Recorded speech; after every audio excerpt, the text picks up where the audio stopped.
শরতের পর শীতপ্রধান দেশগুলিতে প্রকৃতি যখন সুন্দর রঙে সেজে ওঠে তখন দেখতে অপূর্ব সুন্দর লাগে। অপূর্ব সুন্দর বলতে এটি হলো প্রকৃতির এক রং। যখন সবুজ থেকে হলুদ, হলুদ থেকে কমলা এবং কমলা থেকে লাল রং ধারণ করে পাতাগুলি, গাছের পাতাগুলো কখনো কখনো মাটিতেও ঝরে পড়ে, সেগুলোও দেখতে খুবই সুন্দর লাগে।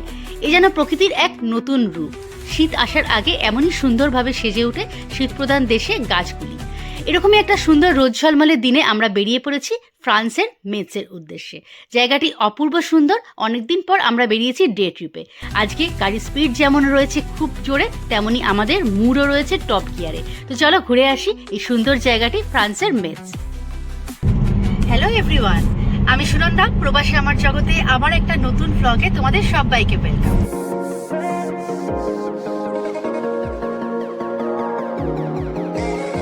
আজকে আমরা আবার বেরিয়ে পড়েছি ঘুরতে। অনেকদিন কোথাও ঘুরতে যাওয়া হয়নি। তোমরা হয়তো ভিডিওগুলো দেখেছো, জানোই যারা আমার ভিডিও কন্টিনিউয়াস দেখো আমার চ্যানেলে। আমরা সুযোগ পেলেই উইকেন্ড হোক বা একদিন দুদিনের ছুটিতে কোথাও না কোথাও ঘুরতে চলে যাই।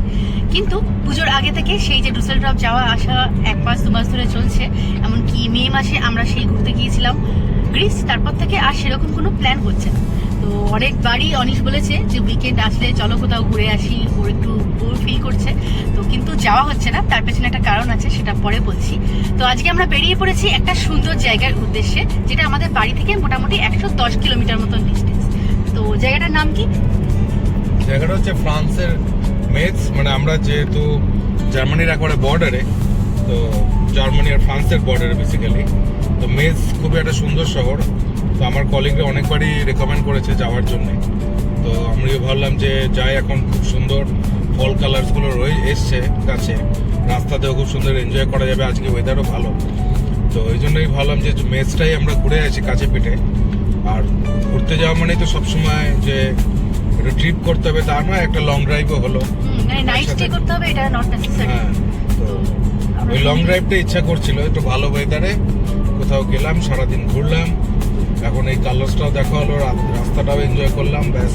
আর প্রতি বছরই তোমরা জানো আমরা এরকম ফল সিজনে একটা না একটা দিন বেরিয়ে পড়ি কোথাও না কোথাও লং ড্রাইভে রাস্তাটাকে এনজয় করতে। তো একবার গিয়েছিলাম স্ট্রাসবুর্গ, আর একবার অন্য একটা জায়গায় ঘুরতে গিয়েছিলাম ব্ল্যাক ফরেস্টে। তো এরকম আমরা ছোটোখাটো ট্রিপ করেই থাকি, কিন্তু আজকের ট্রিপটায় আমরা তো স্টে করবো না। প্ল্যান আছে সিটিটাকে এক্সপ্লোর করবো, ঘুরবো এবং আশেপাশে টুকটাক যে জায়গাগুলো দেখার আছে দেখে খাওয়া দাওয়া করে বাড়ি ফিরে আসবো। তো 9টার মধ্যে চেষ্টা করবো আমরা বাড়ি ফিরে আসার। আমরা স্টার্ট করেছি মোটামুটি ব্রেকফাস্ট করে, একটুখানি রেস্ট নিয়ে, ওই ধরো 11:30 নাগাদ স্টার্ট করেছি। তো আমাদের যেতে যেতে মোটামুটি 2 ঘন্টা থেকে 2.5 ঘন্টা লাগবে। রাস্তা একটুখানি কাজ হচ্ছে, তো সেই জন্য টাইম লাগবে বেশিক্ষণ, আস্তে আস্তে যেতে হচ্ছে। তো জ্যাক অনেকদিন পর ঘুরতে যাচ্ছে, খুব এক্সাইটেড। পাপার সাথে অনেকক্ষণ ঝগড়াঝাটি চললো সকালবেলা। পাপা ইয়ার্কি মেরে বলেছে যাবো না, জ্যাক নো হয়ে গেছে, সেই জন্য একটু বকাঝকা দিয়েছে জ্যাক। কিন্তু এখন জ্যাক একটু হ্যাপি আছে, জ্যাক তো ঘুরতে যাচ্ছে আমাদের সাথে। ওই জন্য জ্যাক এক্সাইটেড খুব, অটো করে ঘুরতে যাচ্ছে। তো চলো আমরা জায়গাটায় পৌঁছে তোমাদের সাথে শেয়ার করবো কিরকম কি জায়গার নাম এবং জায়গাটায় কি কি আছে।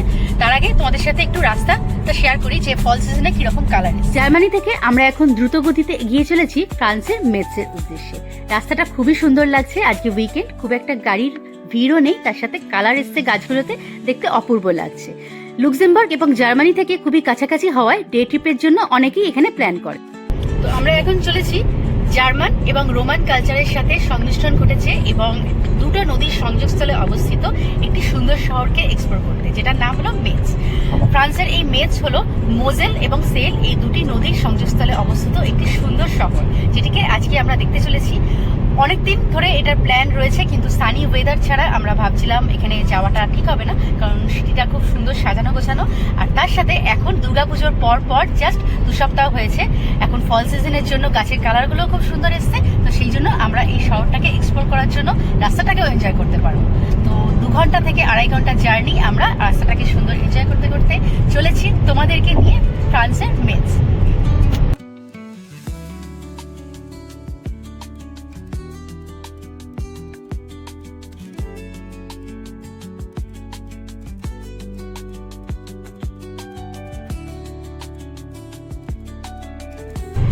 মেৎস যে জায়গাটা, এটা ফ্রান্সের উত্তর পূর্ব দিকে অবস্থিত এবং এখানে ফ্রান্সের সংস্কৃতির সাথে সাথে জার্মান কালচারও মিলেমিশে আছে। আর তার সাথে রয়েছে রোমান ইতিহাসের কিছু টাচ। অনেক পুরনো রোমান শিল্প এখানে রয়েছে, স্থাপত্য, যেগুলোকে এখনো পর্যন্ত ধরে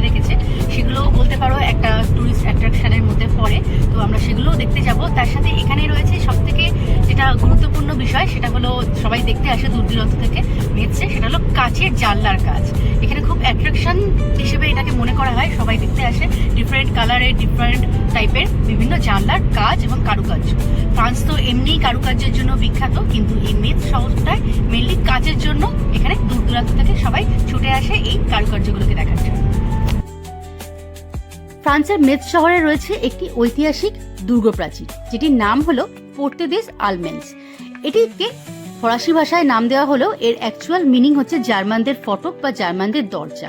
এটি সাধারণত মধ্যযুগে তৈরি হয়েছিল 13 থেকে 15 সেঞ্চুরির মধ্যে। এটি তখনকার দিনে মধ্যযুগীয় একটা প্রাচীর, যা একটা টাওয়ার হিসেবে বা ব্রিজ হিসেবেও এখানে গণ্য করা হতো। তো আমরা ফ্রান্সের বর্ডারে ঢুকতে চলেছি, দেখা যাচ্ছে মেটস এসে গেছে, আর কিছুক্ষণের মধ্যেই আমরা পৌঁছে যাব বর্ডারে। তো বর্ডারে এখানে জাস্ট তুমি কার্ডে পেমেন্ট করে ঢুকে যেতে পারো, এখানে কোনো সিকিউরিটি চেকিং সেরকম হচ্ছে না।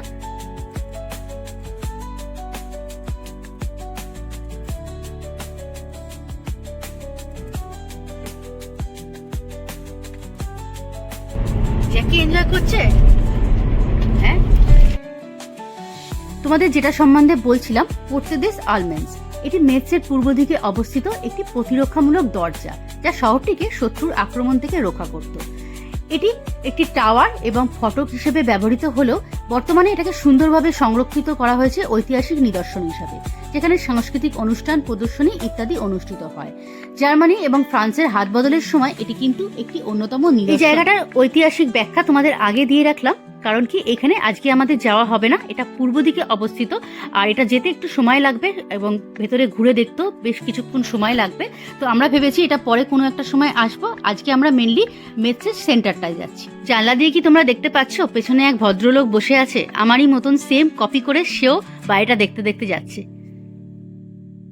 এই দেখো মেটস আমরা পৌঁছেই গেলাম। আমাদের বাড়ি থেকে মেটস আসার রাস্তাটা খুবই সুন্দর, বেশ ফাঁকা। অনিষ্ট বলল গাড়ি চালিয়ে বেশ মজা পেয়েছে, ভালো রাস্তাটা বেশ ফাঁকা ফাঁকা, আর তার সাথে সুন্দর সাজানো গোছানো। পার্কিং থেকে বেরোলাম, পৌঁছে গেছি মেটস। এটা একটা শপিং কমপ্লেক্স বলতে পারো, তার ভিতরে রয়েছে আমরা। তো পার্কিংটা একদম নিচে আন্ডারগ্রাউন্ডে ছিল, টাইম লাগলো, পার্কিংয়ের কাগজটা হারিয়ে গেছিল, তো সেই জন্য খুঁজে ওটা বের করে আসতে বেরোতে 8 ঘন্টা লেগে গেল। এবার শপিং কমপ্লেক্সের ভেতর দিয়ে আমরা বেরোচ্ছি সিটিতে। সিটির সামনেটা দারুণভাবে সাজানো, তোমাদের আমি এবার দেখিয়ে দিই বাইরেটা। সুন্দর সাজানো, এটা হচ্ছে শপিং কমপ্লেক্সটা। এখান থেকে বেরিয়ে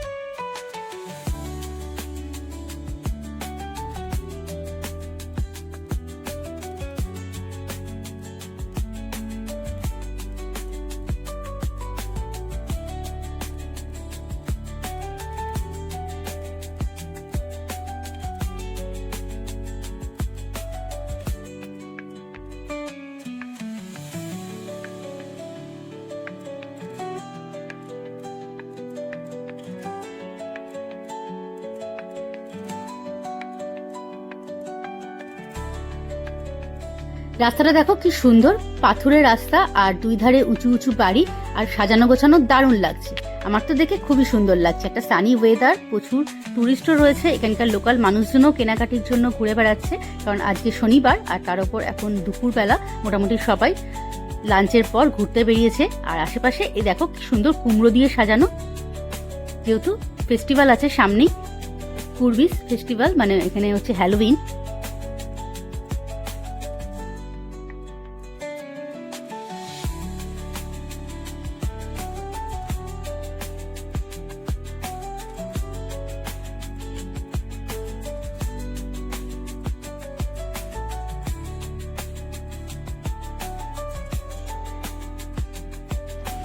কুমড়োটা কিরকম দেখতে থাকো,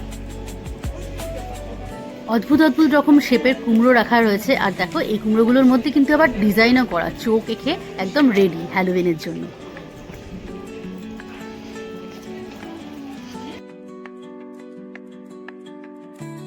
আমার অক্টোবরের 3rd উইকই অপারেশন আছে পায়ে, সেই জন্য বেশি হাঁটাহাঁটি করা যাবে না, তো আস্তে আস্তেই হাঁটছি। ডাক্তার বলেছে রেস্টে থাকতে, সেই জন্য আমরা এমনই একটা জায়গা সিলেক্ট করেছি যেখানে বেশি হাঁটাহাঁটি করব না, কিন্তু অল্পের মধ্যে একটা সিটিকে এনজয় করতে পারবো। উপরে এই ড্রাগনটা দেখো গ্রিন কালারের, কত বড় আর পুরো একদম হ্যাঙ্গিং। এখানে কিন্তু কিছু দিয়ে আটকানো নেই, একটা তারের সাহায্যে দুদিক দিয়ে লাগানো রয়েছে। তো আমার মনে হয় এটা সারা বছরই থাকে এই রাস্তাটাও, এবং সুন্দর করে রং করা রয়েছে, কালার করে, খুব সুন্দর লাগছে দেখতে।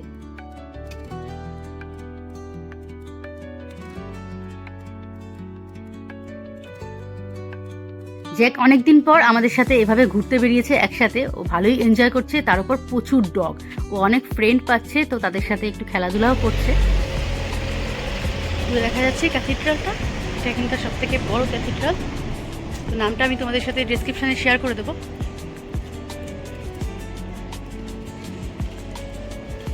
বিশাল বড় একটা সিটি ট্যুরের বাসও দাঁড়িয়ে আছে।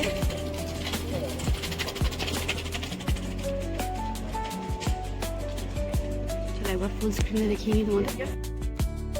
এই ক্যাথিড্রালটি ফ্রান্সের উত্তর পূর্ব দিকে অবস্থিত দেশের অন্যতম বিখ্যাত একটি গথিক ক্যাথিড্রাল। এর নির্মাণ কার্য শুরু হয়েছিল 13 শতকে, কিন্তু বেশ কয়েক শতাব্দী ধরে এর কাজ চলে। গথিক স্থাপত্যের এক অনন্য নিদর্শন উঁচু ছাদ, সূক্ষ্ম অলঙ্করণ এখানে নজর কাড়া। এই ক্যাথিড্রালটি ইউরোপের অন্যতম বৃহৎ কাঁচের জানলার জন্য অর্থাৎ স্টেইন গ্লাস উইন্ডোজের জন্য বিখ্যাত। এই জানলাগুলির মধ্যযুগীতে অনেক শুরুর আধুনিকের কাজ আছে, শিল্পীর কাজ এখানে দেখা যায়। মার্ক জেগাল এর তৈরি কিছু জানলাও এখানে রয়েছে। সামনেই রয়েছে অপেরা হাউস, আর এই ক্যাথিড্রালটি 138 ফিট উঁচু।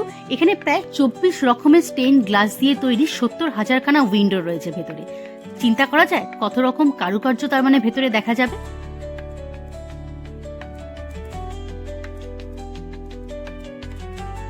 অপেরা হাউসের সামনে প্রচুর পুলিশ এবং সিকিউরিটি দেখলাম, দেখে আমরা বুঝতে পারছিলাম না কি হচ্ছে বা কোনো এখানে অবজেকশন রয়েছে কিনা, ঢুকতে পারবো কিনা এরিয়াটায়। পরে বুঝতে পারলাম এখানে কারোর একটা বিয়ে হয়েছে এবং সে হয়তো কোনো সেলিব্রিটি হবে বা এখানকার কোনো স্পেশাল মানুষের ছেলে বা মেয়ের বিয়ে হয়েছে, তো তারা এখানে ফটো সেশন করছে এবং বাইরে এসে তাদের কিছু ফ্যামিলির সাথে সময় কাটাচ্ছে, সেই জন্য জায়গাটাকে ঘিরে রাখা হয়েছে।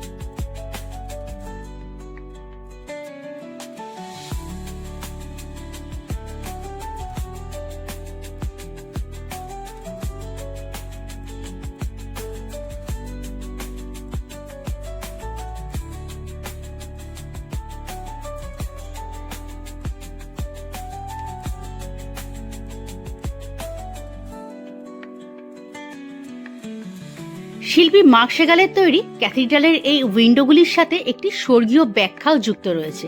এগুলিকে ঈশ্বরের প্রদীপ বলা হয়। বলা হয় যে যখন সূর্যরশ্মি এই কাজগুলির ওপর এসে পড়ে তখন নাকি এটিকে দেখতে স্বর্গের প্রদীপের মতন দেখতে লাগে, অর্থাৎ ঈশ্বরের প্রদীপ, যেটাকে ফ্রান্সের ভাষায় বলা হয় লা ল্যান্টার্ন ডু বন ডিও।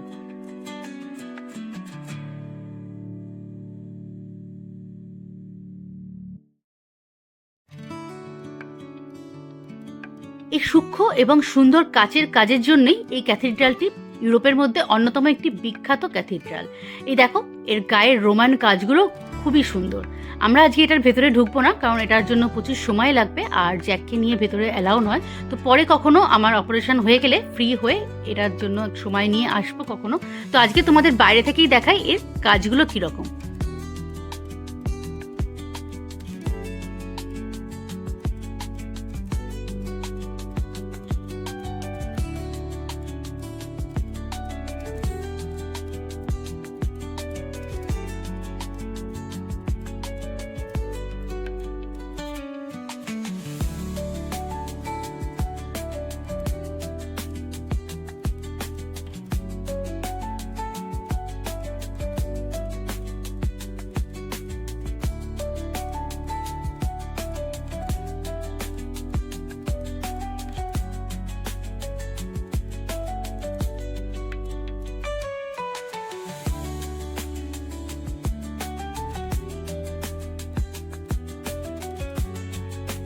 কত পুরনো দিনের কাজ দেখো, সেই 1300 শতকের কাজ এখনো পর্যন্ত কি সুন্দরভাবে মেনটেন করা রয়েছে, দেখে অপূর্ব সুন্দর লাগছে।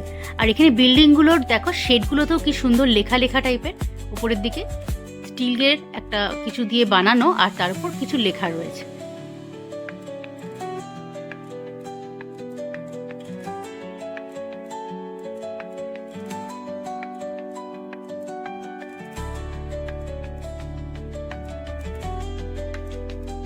ক্যাথিড্রালটাকে ঘিরেই এখানে তৈরি হয়েছে স্কোয়ারটা। এখানে বিভিন্ন রকমের মার্কেটগুলো বসে, অর্থাৎ যে উইকের মার্কেটগুলো হয় ফার্মারদের, সেগুলোও বসে। তার সাথে এখানেই রয়েছে মেন স্টার্ট মিটেরা, অর্থাৎ সিটি সেন্টারটা। আজকে সানি ওয়েদার হওয়ায় অনেক বাইকার্সরাও এসছে।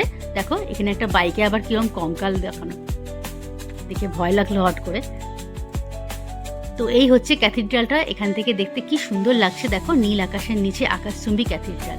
আর এখানেই রয়েছে শেডেড মার্কেটগুলো, যেখানে তুমি বিভিন্ন রকমের ফ্রান্সের খাবার, কুকিজ ইত্যাদি কিনতে পারবে। ঘুরতে ঘুরতে যে একটা হাস্কি ফ্রেন্ড পেয়ে গেছে। Chicken fried, yeah, it's a good boy. Chicken fried. Good baba. পাম গাছ মনে হচ্ছে, কি সব বেরিয়েছে, মনে তো হচ্ছে পাম গাছ।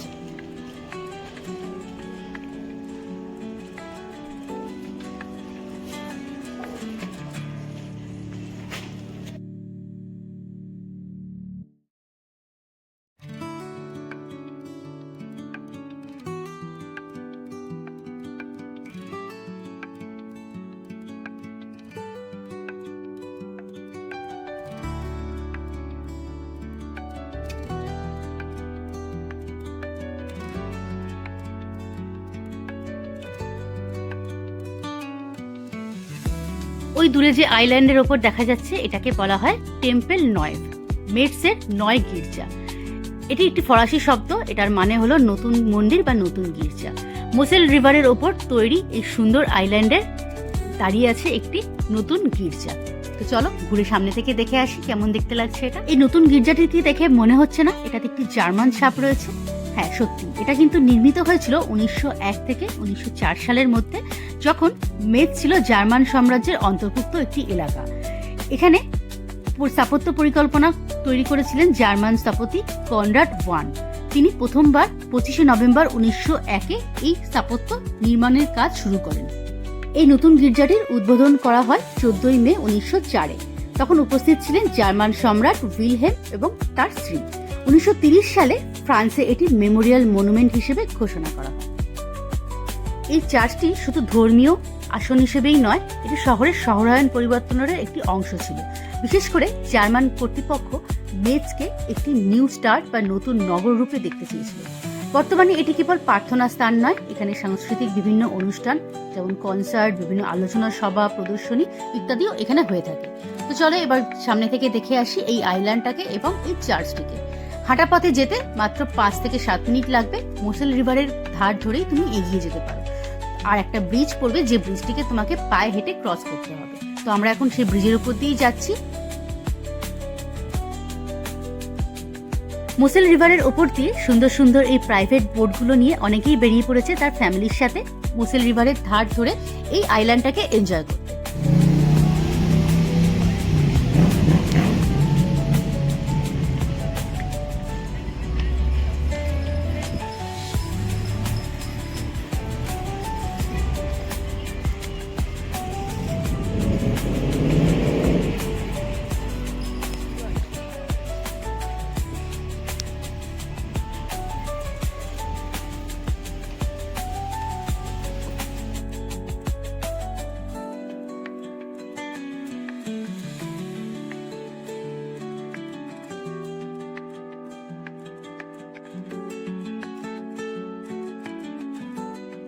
মোসেল রিভারের ওপর সুন্দর এই আইল্যান্ডটিতে তৈরি মন্দিরটি দেখতে সুন্দর হলেও প্রাকৃতিকভাবেও মনোরম একটা সুন্দর পরিবেশে তৈরি হলো।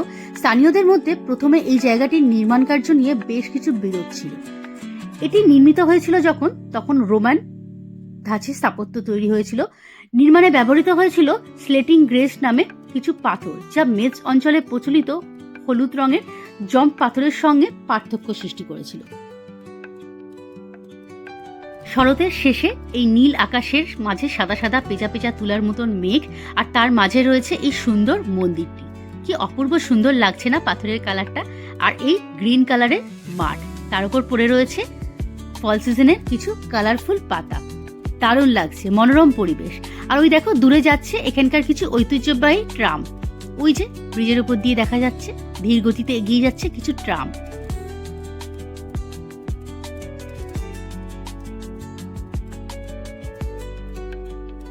এই মনোরম পরিবেশের সাথে এখানে সুন্দর একটা পার্কের মতন অ্যাটমসফিয়ারও ক্রিয়েট করা হয়েছে। সবাই বসে এখানে বই পড়ছে বা কেউ ফ্যামিলির সাথে সুন্দরভাবে সময় কাটাচ্ছে। আমার তো জায়গাটা খুবই সুন্দর লাগছে, বেশ নিরিবিলি, সুন্দর জলের একটা আওয়াজ ভেসে আসছে। তার সাথে ওয়েদারটাও আজকে খুব সুন্দর, হালকা ঠান্ডা আছে বটে, কিন্তু বেশ সুন্দর লাগছে সানি ওয়েদারে।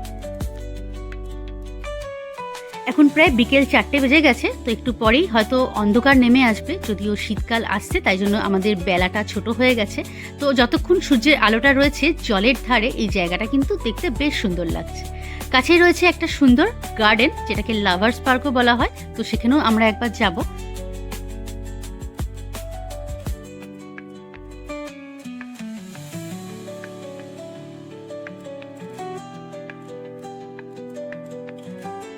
পাথরের রাস্তায় দেখো এখানে আবার বাসের কালারগুলো কি সুন্দর, পিঙ্ক কালারের। ফ্রান্সের বাসের কালারগুলো কিন্তু আমার বেশ ভালো লাগে, জার্মানিতে কিন্তু এত কালারফুল বাস দেখা যায় না। নতুন গির্জা দেখার পর এবার আমরা এগিয়ে চলেছি রাস্তা ক্রস করে ওই পার্কটার উদ্দেশ্যে। জাস্ট 2 মিনিট ডিস্টেন্সেই এই পার্কটা রয়েছে, তো হেঁটেই তুমি দেখতে পাবে কাছে এই সুন্দর সাজানো গোছানো পার্কটি। এখানে হয়তো জ্যাককে অ্যালাউ করবে না, তো জ্যাককে নিয়ে অনিশ বাইরে ওয়েট করবে বললো। আমি পার্কের ভেতরটা ঘুরে আসি, চলো। এই স্ট্রাকচারটা দেখো, দেখতে কি সুন্দর লাগছে। এটা কিন্তু উডেন একটা স্ট্রাকচার, বানিয়েছে কিন্তু দারুণ একটা ধাঁচে, বেশ সুন্দর লাগছে। আর নিচে কাঠের গুঁড়ি পড়ে রয়েছে মেঝেটায়। আমি ঠিক বলতে পারবো না এটা কি পারপাসে তৈরি করা হয়েছে, বাট দেখতে খুব সুন্দর লাগছে। রাতের আলোতে যখন ছোট্ট ছোট্ট করে এখানে লাইট দেওয়া হবে দারুণ লাগবে। এখানে কিন্তু অনেক রকমের গাছ রয়েছে, খুব সুন্দর সুন্দর গাছ রয়েছে, বড় বড় পাতাবাহার থেকে শুরু করে ফুল দিয়েও সাজানো খুব সুন্দর। পার্কের ভেতরের ফ্লোরটা দেখছি ঘাসের পাশাপাশি যেটুকু জায়গা দেখা যাচ্ছে এরকম কাঠের গুঁড়ি দিয়েই সাজানো। হয়তো এটা সাজানোর জন্যও করেছে, ডেকোরেশনের জন্য দেখতে ভালো লাগে এরকম কম্বিনেশন। আর তার সাথে শীতের জন্য করা, কারণ উইন্টারে সাধারণত বরফ পড়লে বা বৃষ্টির সময় এটা একটু পেছল হতে পারে, সেই জন্যই যাতে মানুষ চলাফেরা ভালোভাবে করতে পারে, প্রিকশনের জন্যই এটা করে রেখেছে। কি সুন্দর জবা ফুলের গাছ দেখলাম, দেখো পিঙ্ক কালারের জবা ফুল ফুটে রয়েছে। বাহ, নীল আকাশের নিচে এই রেড গাছটা কি সুন্দর লাগছে দেখো। সত্যি ফল সিজন এসেই গেছে, এখন বুঝতে পারছি।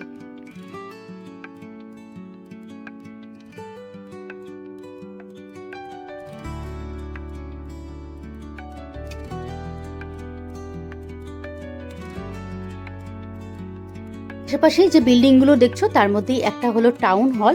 আর এখানে কিন্তু এরকম সাজানো গোছানো পার্ক ছোট বড় অনেকগুলোই রয়েছে। তো এটা যেহেতু গির্জাটার কাছেই চোখে পড়লো তাই জন্য আমরা এটাতেই ঢুকছি। পরে কখনো আবার আসবো মেজ ঘুরতে, তখন বাকি পার্কগুলো ঘুরে দেখবো।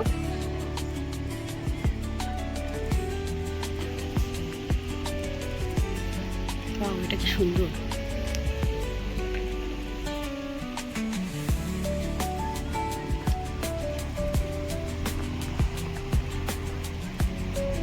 রাতে সুন্দর করে লাইট জ্বললে এখানে কিন্তু দেখতে বেশ সুন্দর লাগবে, খুব সুন্দর করে সাজানো গোছানো পার্কটা।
বাহ, ফোয়ারাটা কি সুন্দর লাগছে দেখো।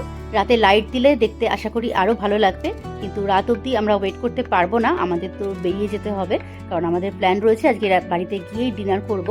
তো হালকা কিছু খেতে হবে তার আগে। তো এখন সানসেটের আগে আমরা ভাবছি বেরিয়ে যাব। জ্যাক ওয়েট করছে পাপার সাথে, ওখানে বসে আছে। ওকে যেহেতু ভেতরে অ্যালাউ করলো না, একটা জায়গায় নোটিশ দেওয়া ছিল যে ডগ অ্যালাউ নয়। পার্কটা ছোট্ট হলেও ঘুরে দেখে আমার তো বেশ ভালোই লাগলো।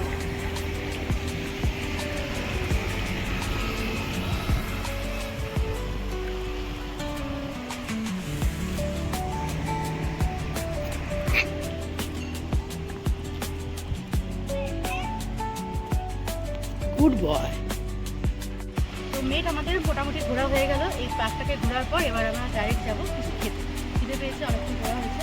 তো আজকের ভিডিওটা আমি এখানেই শেষ করবো। অপারেশনের আগে বলেছি তোমাদের পায়ের অপারেশন আছে, তো অনেকদিন ঘোরা হবে না, অলমোস্ট 2 মান্থস বলতেই পারো আমাকে বেড রেস্টে থাকতে হবে। তো কেমন লাগলো আজকের এই ভিডিওটা প্লিজ দেখে জানিও। ভালো লাগলে একটা লাইক করে দিও, ফ্রেন্ডস ও ফ্যামিলির সাথেও শেয়ার করতে প্লিজ ভুলো না।